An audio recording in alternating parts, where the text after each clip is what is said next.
अमावस्या है, इसको मौनी अमावस्या भी कहते हैं। और आप सब लोग आज रात्रि को अमावस्या लगेगी, कल पूरा दिन भर अमावस्या है और कल रात्रि में अमावस्या उतरेगी।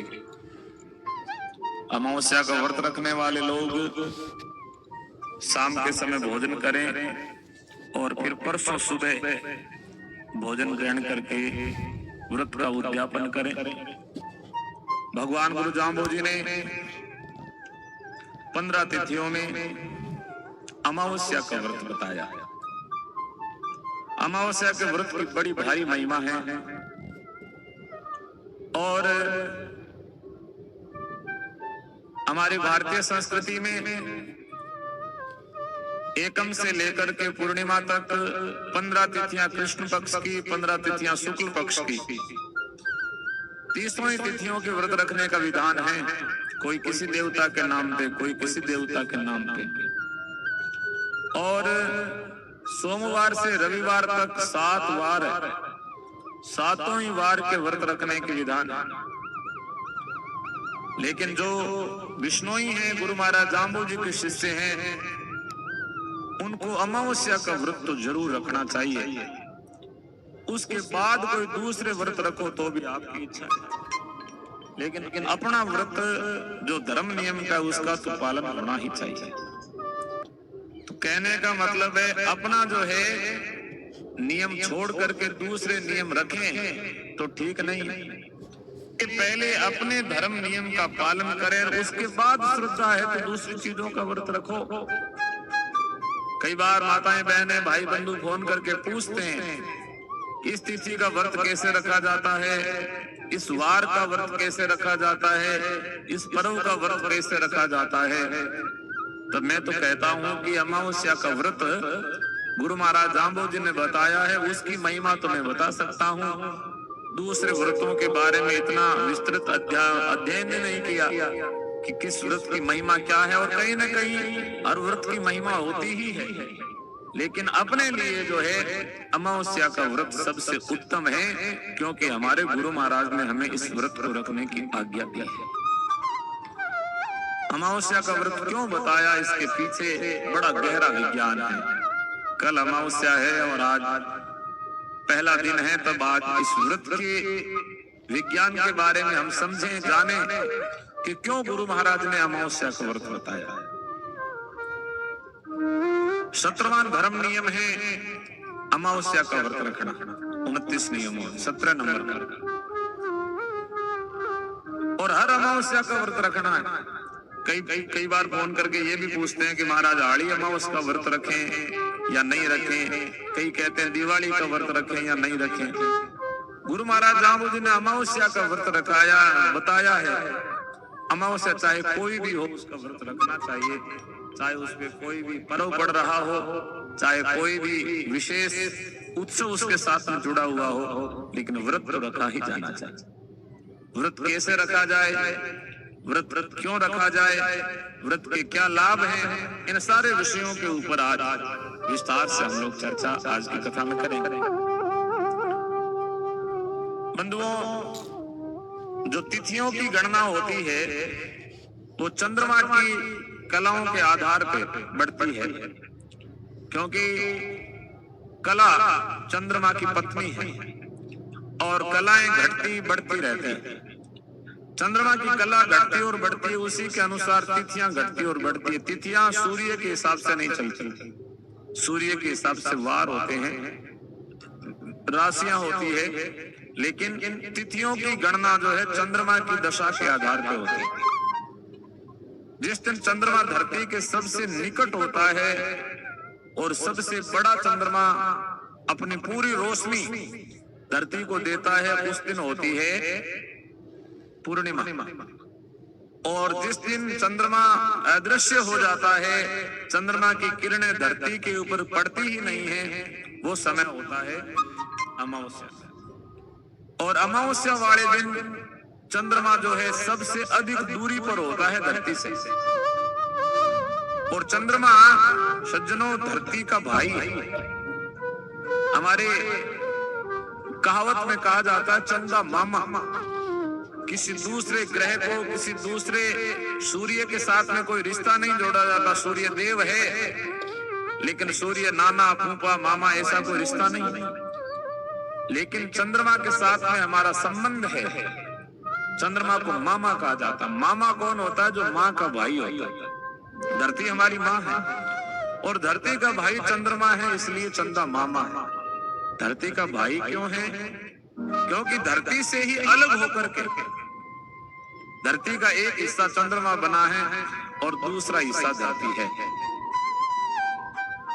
विज्ञान भी ये कहता है कि धरती से टूट करके चंद्रमा अलग हुआ, और हमारा अध्यात्म ये कहता है कि जब समुद्र मंथन हुआ और समुद्र मंथन के दौरान चंद्रमा समुद्र के अंदर से निकला।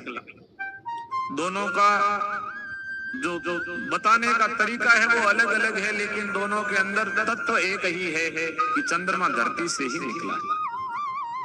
इसलिए धरती का भाई चंदा मामा, और चंद्रमा का धरती के निकट आना दूर जाना धरती को बड़ा प्रभावित करता है। विशेष करके धरती के ऊपर, पृथ्वी के ऊपर जो जल तत्व है, उस जल तत्व को चंद्रमा प्रभावित करता है। समुद्र जिस दिन पूर्णिमा होती है, ऊंची ऊंची लहरें समुद्र में उठती है, और पूर्णिमा वाली रात्रि को यदि समुद्र से आप 100 फीट दूर बैठे हो तो धीरे धीरे लहरें आप तक पहुंच जाती है। इतना जल स्तर बढ़ जाता है समुद्र में। और अमावस्या वाले दिन समुद्र का जल स्तर शांत, एकदम कोई ऊंची लहरें नहीं, बिल्कुल सामान्य प्रकृति में समुद्र रहता है। तो समुद्र अथाह जल राशि जिसके अंदर है वो तो हमें दिखाई पड़ता है, लेकिन पूरी पृथ्वी का जो जल तत्व है वो पूर्णिमा के दिन उद्वेलित होता है, अमावस्या के दिन शांत होता है। और सज्जनों, हमारे शरीर के भीतर 5 महाभूतों से शरीर बनता है। आकाश, वायु, अग्नि, जल और धरती। ये 5 महाभूत हैं जिनसे मिलकर शरीर बना। इनमें सबसे अधिक मात्रा इस शरीर के अंदर है पानी की। 70% पानी है हमारे शरीर में। तो चंद्रमा जिस दिन धरती के निकट आता है उस दिन हमारे शरीर का जल तत्व भी प्रभावित होता है। और हमारे वेद, हमारे शास्त्र, हमारे पुराण ऐसा कहते हैं कि हमारे शरीर में जो मन नाम का तत्व है, मन नाम की जो अवस्था है, अंतःकरण चतुष्टय का एक भाग है मन। ये मन चंद्रमा से उत्पन्न हुआ है। चंद्रमा मनसु अजायतः। चंद्रमा से मन की उत्पत्ति हुई। हमारा जो अंतःकरण है इसके 4 प्रकोष्ठ है। मन, बुद्धि, चित्त और अहंकार। ये 4 प्रकोष्ठ मन अंतःकरण के। इनमें सबसे पहला जो भाग है उसको मन कहते हैं, और मन के देव है चंद्रमा। हमारी साधना में साधक भी मन है और बाधक भी मन है।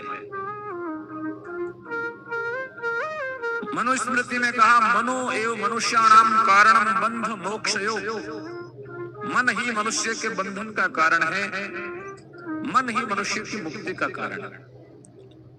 और एक दिन हमने शब्द सुना था, उसमें गुरु महाराज ने कहा कि है कोई आचे मई मंडल सूरा मन राय सो जूझ रचाए ले, अथगा थगाए ले, अबसा बसाए ले, अनबे माग पाल ले, सत सत भासत गुरु रायो, तेरा जरा मरण भय भजो। गुरु महाराज कहते हैं इस धरती पे कोई शूरवीर है, कोई योद्धा है, तो वो इस मन से युद्ध करे, इस मन को जीते। और जिसने इस मन को जीत लिया, मन को मार लिया, मन को रोक लिया, वो फिर किसी को भी रोक सकता है। जिसने अपने मन को वश में कर लिया, वो दुनिया के किसी भी शक्ति को अपने वश में कर सकता है। ये सामर्थ्य उसमें आ जाता है। लेकिन मन बड़ा दुष्कर है, बड़ा कठिन है मन को वश में करना। अर्जुन ने कहा कि वायु रिव सुदुष्करम, मन को वश में करना हवा को मुट्ठी में पकड़ने जैसा है। मुट्ठी बंद करते हैं, हवा मुट्ठी में से निकल जाती है। ऐसे मन को रोकने की चेष्टा करते हैं, मन चला जाता है। फतेहाबाद से लेके आते हैं हिसार चला जाता है, हिसार पीछे पीछे जाते हैं राजस्थान चला जाता है, राजस्थान जाते हैं तो और कहीं आगे चला जाता है। मन को रोकना बड़ा मुश्किल कार्य है। तो ये मन हमारा चंद्रमा का शिष्य है, चंद्रमा का चेला है। और चंद्रमा से मन की उत्पत्ति हुई है। चंद्रमा उपास्य देव है मन, जिसका ज्योतिष विज्ञान में जिस प्राणी के कुंडली के अंदर चंद्रमा अधिक प्रबल होता है, बलवान होता है, उसका मन ज्यादा चंचल होता है। कलाएं उसके पास आती है लेकिन मन अधिक चंचल रहता है। और मन को शांत करने के लिए फिर चंद्रमा को शांत किया जाता है ज्योतिष विज्ञान में। तो गुरु महाराज ने जो अमावस्या का व्रत बताया है, अमावस्या वाला व्रत रखने के बाद जिस दिन चंद्रमा की जितने समय तक पृथ्वी पे किरणें नहीं पड़ती उतना समय अमावस्या का होता है। और अमावस्या के दिन जब हम भोजन करते हैं तो भोजन से शरीर को जिस रस की प्राप्ति होती है, भोजन के भीतर जो रस होता है जिसको मिनरल्स कहते हैं, विटामिन्स कहते हैं, वो भोजन में रस चंद्रमा से ही उत्पन्न होता है। हमारे खेतों में हम फसलें लगाते हैं तो चंद्र पक्ष के दौरान फसलें अधिक ग्रोथ करती है, और जो अंधेर पक्ष होता है, कृष्ण पक्ष होता है, उसमें फसलें ग्रोथ कम करती हैं। फसलों में, अन्न में रस जो देने वाला है वो चंद्रमा। तो अमावस्या के दिन यदि हम व्रत रखते हैं, शरीर को, पाचन तंत्र को विश्राम देते हैं, तब हमारा मन, हमारे शरीर की इंद्रियां, इंद्रियों का राजा मन है, और इंद्रियों को जब भोजन अधिक मिलता है, खुराक अधिक मिलता है, तो मन ये बिल्कुल वैसा ही है कि आपके पास में कोई बैल है, घोड़े हैं, और घोड़ों को अच्छी खुराक दे दी जाए, घोड़ों को चलाने वाला सारथी अच्छा मिल जाए, तो फिर घोड़ों को जहां ले जाओ वहां चले जाते हैं। और लगाम खींचने वाला भी थोड़ा थका हुआ और घोड़ों को भोजन भी नहीं दिया जावे तो फिर घोड़े जो है दौड़ नहीं लगाते, वो थक जाते हैं, रुक जाते हैं। ऐसे ही हमारी इंद्रियों के जो घोड़े हैं उनको पुष्टि मिलती है हमारे भोजन से, और इंद्रियों को लगाम खींचने वाला, उनको काम लेने वाला हमारा मन है। उस दिन मन भी शांत है, तो उस दिन घोड़ों को, जो शरीर की इंद्रियां हैं, इनको अधिक खुराक नहीं देनी चाहिए। इनको जो भोजन कम दो, भोजन कम दोगे तो उसके बाद में जो है इसको साधना में लगाओ। अमावस्या व्रत राखनो भजन विष्णु बतायो, जो 19वां 18वां नियम जो बताया है वो भगवान विष्णु का भजन करना है। 17वें के बाद 18वां व्रत के साथ में भजन वाले नियम को जोड़ा गया है। तो अमावस्या का व्रत रखें, व्रत रखने के बाद में भगवान का भजन करना, शरीर को थोड़ा, पेट को विश्राम दोगे, और पेट को विश्राम देने के बाद चित्त को भजन में लगाओ। अमावस्या के दिन इच्छा होती है ना कि मंदिर जाएं, हवन करें, कुछ धर्म कर्म करने की इच्छा होती है। उस दिन मन इतनी बाधा नहीं डालता। दूसरे दिनों में इच्छा होती भी है तो भी मन कह देता है नहीं छोड़ो और काम करेंगे।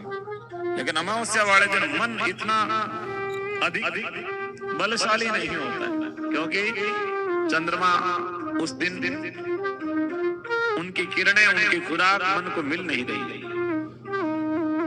तो गुरु महाराज ने अमावस्या के व्रत का विधान बताया।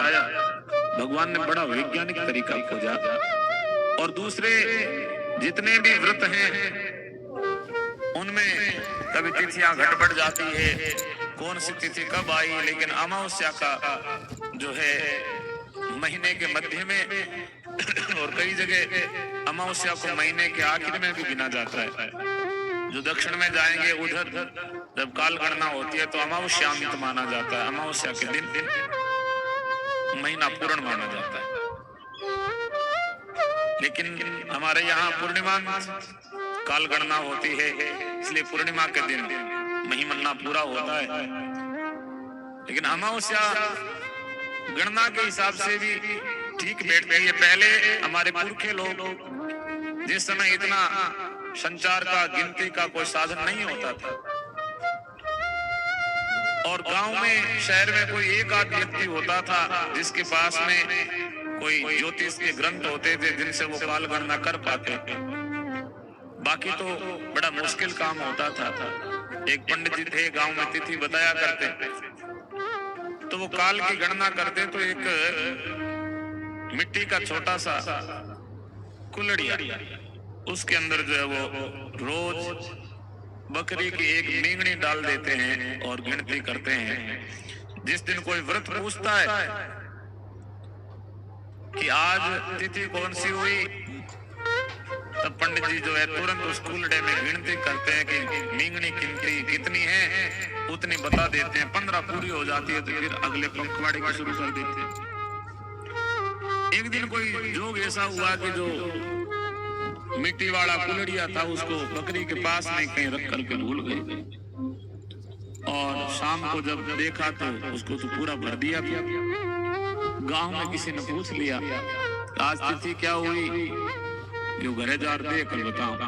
घरे जार देखे तो आज तो 11 हो गया। गिनती करे थे तो 2 बोतल लड़के तो बाहर फेंकी। बाद में गिनी ना 8 मींगनी हुई। पूछोगे आज के तिथि हुई, आज मेरे हिसाब को है क्यों हुई है, तो है क्यों कोई हुई गवार तो ही ज्यादा बेत में की कम कर दी होने तो कुछ भी हो सका। तो गिनती के पहले इतने ज्यादा साधन नहीं होते थे। आज तो हर किसी के पास कैलकुलेटर है, मोबाइल है, तुरंत जो है गणित मिला ली जाती है।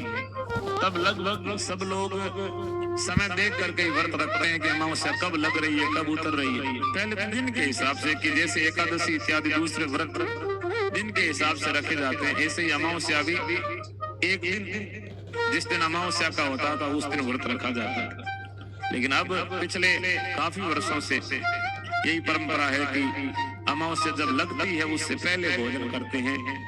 लेकिन जैसे आज की अमावस्या रात्रि को, मध्य रात्रि में लग रही है, तो शाम को भोजन करते हैं ना, उसी समय व्रत चढ़ा लेना चाहिए। कई रात को 12 बजे रसोई में बर्तन बजावे, ये अमावस्या हटा। ऐसे रात्रि को देर रात्रि भोजन करना ठीक नहीं है। शाम के समय भोजन जो कर लिया उसी से ही अमावस्या रखनी चाहिए। और अमावस्या रखो तो थोड़ा पेट को आराम दिया करो। केवल रोटियों की बंदी नहीं है कि दूसरा सब कुछ खा सकते हो। ये लोग अमावस्या रखते हैं, 11 साढ़े 3 में तैयारी करनी शुरू कर दे कि तो गाजर पाक बना ले, कि माओ बना ले, कि मंडी में जो है फ्रूट मंगा ले, और बाद में गए अमावस राख उड़िए जना एक जगदूत तो मेरो राख दियो, कोई हाथ ना लगाइयो। क्यों भाई, मेरा व्रत राखो। तो हगड़ांगो खर्चो एक के पास है, घरगांगो और व्रत राखे भी एक के पास है। तो जो है अमावस्या रखो तो थोड़ा पेट को आराम देने के लिए अमावस्या है। पेट को आराम नहीं दिया, पेट को विश्राम नहीं दिया, और उस दिन जो है पेट को काम तो दूसरे दिनों से ज्यादा दे दिया, तो फिर व्रत का लाभ नहीं मिलता। ना शरीर को मिलता है, ना मन को मिलता है, और ना ही कोई आध्यात्मिक लाभ उसका हो पाता। हाँ ठीक है, व्रत अधिक लंबा हो, जैसे आज शाम को भोजन करेंगे तो कल शाम के समय थोड़ा बहुत अल्पाहार, फलाहार लिया जा सकता है, लेकिन वो अल्पाहार होना चाहिए, फलाहार होना चाहिए, फूलाहार नहीं होना चाहिए। कई तो फूल आहार करते हैं, फलाहार नहीं करते। फूल आहार कर लिया तो फिर व्रत का कोई विशेष महत्व नहीं रह जाता है। इसलिए अमावस्या का व्रत रखो, खुद व्रत रखो, अपने दूसरे बच्चों को भी व्रत रखने की प्रेरणा दो।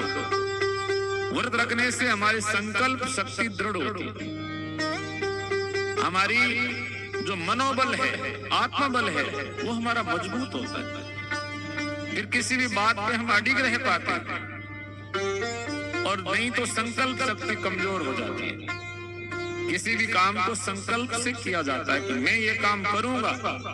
व्रत इसी का नाम है कि आपने व्रत रखा है कि भाई इतने समय के दौरान मैं अन्न ग्रहण नहीं करूंगा, और उस दौरान आपके घर में अनाज की कमी नहीं है, भोजन भी बहुत अच्छा बन रहा है, लेकिन फिर भी आपने अपने आप के ऊपर संयम रखा हुआ है, कंट्रोल रखा हुआ है, अपने मन को, अपने तन को इस बात के लिए समझाया हुआ है कि इस चीज को इतने समय के दौरान हम नहीं ग्रहण करेंगे।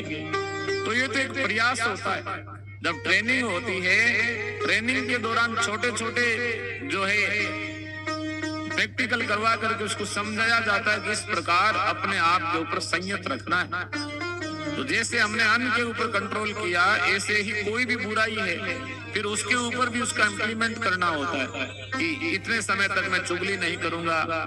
और सज्जनों, वर्तमान के युग में और आने वाले भविष्य में जिस प्रकार से हम व्रत करके अपने शरीर को डिटॉक्सिफिकेशन करते हैं, ऐसे ही डिजिटल डिटॉक्सिफिकेशन का व्रत भी रखना पड़ेगा कि एक दिन मोबाइल नहीं चलाएंगे, हाथ ही नहीं लगाएंगे, इंटरनेट का यूज नहीं लेंगे। और आने वाले समय में ये करना पड़ेगा। नहीं करेंगे तो लोग मानसिक रूप से बहुत बीमार, बहुत रुग्ण हो जाएंगे। अब भी हालात ऐसी है कि एक दिन यदि इंटरनेट बंद हो जाए तो लोग काट खाते हैं। एक बार हमारी कहीं कथा चल रही थी मंदिर में, और वहां सरकार की तरफ से इंटरनेट बंद था, और वहां कोई वो वाईफाई लगा हुआ था, मंदिर के बाहर कोई लाइब्रेरी थी। सुबह सुबह ही भीड़ वहां इतनी, मैंने कहा आज तो कथा में बड़ी टाइम से भीड़ हुई है। बोले ये कथा वाली भीड़ नहीं है, ये तो इंटरनेट चलाने के लिए आए। बताओ, इंटरनेट के लिए 100-150 लोग वहां सारे वेट कर रहे हैं कि 5-10 लोगों का एक साथ जुड़ पाता है वो वाईफाई, दूसरों का नहीं जुड़ा तो वो वेट कर रहे हैं कि ये हटें तो फिर हम भी कोई जरूरी है वो कर ले। जरूरी क्या है? फेसबुक देखनी है, व्हाट्सएप देखना है, इंस्टाग्राम देखना है, इससे ज्यादा जरूरी और कुछ नहीं है।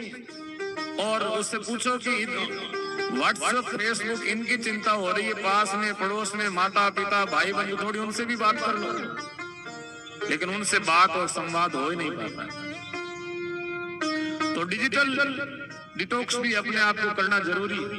नहीं करोगे तो आपके दिमाग में इन मशीनों का इतना गहरा प्रभाव हो जाएगा कि इनके बिना दिन निकालना मुश्किल हो जाएगा, मुश्किल हो जाएगा। छोटे बच्चे कई भोजन नहीं करते हैं या खाना नहीं खाते हैं तो माताएं मोबाइल चला करके उनके सामने रख देती हैं।